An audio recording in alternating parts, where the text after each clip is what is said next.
Gas আমরা দোকানে দোকানে মনে বোঝান বাকি দিতেছি, বাকি দিয়ে 400-500 করে টাকা আনতেছি।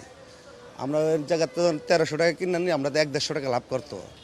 দোকানদার চলে যাইতেছে, মার খাইতেছি, যাইতেছে গা।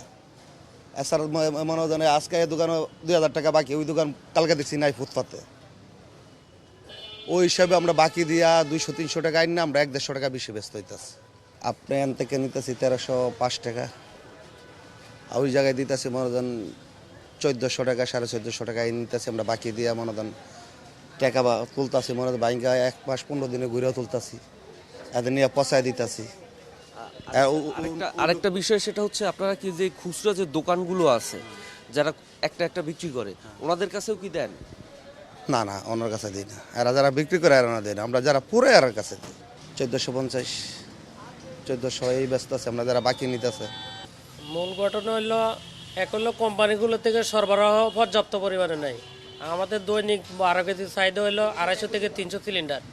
সে অনুযায়ী 4-5 দিন পরে আমাদেরকে 30 থেকে 50টা সিলিন্ডার দিচ্ছে কোম্পানিগুলো থেকে, তাও লিমিট করে দিচ্ছে, এর বাইরে দেওয়া যাচ্ছে না, যার কারণে বাজারে গ্যাসের সংকট। আর আরেকটা সমস্যা হলো এক কোম্পানির গ্যাস অন্য কোম্পানি ফিলিং করে না, এটাও একটা সংকটের কারণ। আমাদের কাছে গ্যাস নাই, আমি সকাল থেকে এ পর্যন্ত 20 জনের থেকে নাম ঠিকানা এন্ট্রি করে রাখছি, কিন্তু আমি দিতে পারতেছি না। এটা তো ও যে সমিতির থেকে ধর্মঘট চলতেছে সম্ভবত, আমি এটা পুরো জানি না নিউজটা, কিন্তু আমার কাছে মূলত এখন স্টকে নাই, আমি দিতে পারতেছি না। আমরা চাহিদা মতো মাল পাচ্ছি না, মানে ওনারা অনুমতি দিলে আমাদের গাড়ি পাঠাইতে হয়। কারণ আমার দোকানে মাল নাই, আমি আজকেই গাড়ি পাঠাবো, সেটা আমরা পারতেছি না।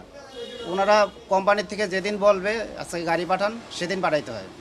আর সবচেয়ে বড় সমস্যা হলো ধরেন গাড়ি পাঠাইলাম আজকে, সেই গাড়িটা 3 দিন 4 দিন পরে আসে, ওইখানে মাল পাইতে সিরিয়ালে বসে থাকে। তো আমাদের তো ভাড়া অনেক বেশি পড়ে যায়, তো আমাদের সরকারি রেটে বেচতে কষ্ট হয়ে যায়। আমাদের যে রেটটা দিছে সরকার, তার থেকে তো আমাদের কম রেটে কোম্পানি দেয় না।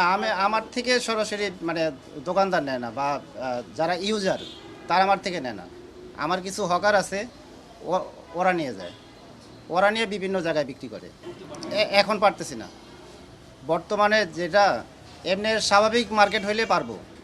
যেমন আমার গাড়ি আজকেই যাবে, আজকেই মাল দিয়ে দিবে, তখন সমস্যা না। কিন্তু বর্তমানে যেটা মানে একদিন গাড়ি গেলে 4 দিন 5 দিন পরও গাড়ি আসে, সেখানে তো আমাদের হচ্ছে না। না, ওটা অনেকগুলি হাত বদল হয়ে যায়। ওটা সরাসরি যে নেয় সে এত দামে পায় না। ধরেন আমার কাছ থেকে নেয় একজন, সে আবার আরেকজনের কাছে দেয়, এরকম 2-3টা হাত বদল হওয়ার পরে ওই রেটটা হয়। আর আমাদের দেশে যেমন ক্রাইসিস পড়লে যে যার খুশি বেশি করে লাভ করে নিতেছে।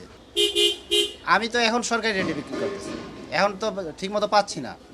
আর আমি নির্দিষ্ট আমার 4-5 জন লোক আছে, আমি শুধু তাদেরকেই দিই। না, সরকারি রেট আমার থেকে যে নিবে সে সরকারি রেট মানবে কিভাবে? সে তো যা পৌঁছায় দিয়ে আসতেছে। ধরেন আপনি সরকারি রেটে চাইলে তো আপনাকে আইসা নিতে হবে, কিন্তু একটা লোক যখন আমার সাথে ব্যবসা করবে, সে তো আপনার বাসায় নিয়ে পৌঁছে দিয়ে আসতেছে।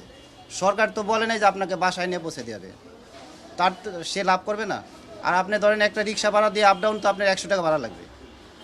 ধরেন মহাখালী থেকে যদি একটা লোক আসে, তার তো আপ ডাউন রিক্সা ভাড়া 100 টাকা লাগবে, সেই টাকাটা তো ওনাকে লাভ দিতেই হবে।